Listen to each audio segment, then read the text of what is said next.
নমস্কার। ফাটাফাটি ফুটবলে আপনাদের সকলকে স্বাগত।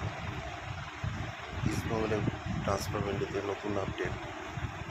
আজ 2 বছরের চুক্তিতে দেবজিৎ মজুমদার সাইন করলেন ইস্টবেঙ্গল।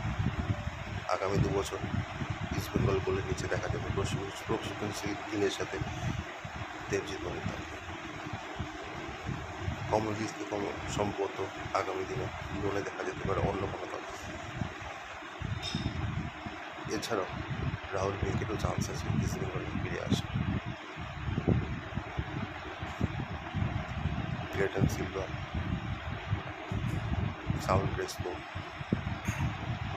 আগেই কনফার্ম। ইজাজুল মাহেরের এখনো পর্যন্ত কোনো খবর পাওয়া যায়নি।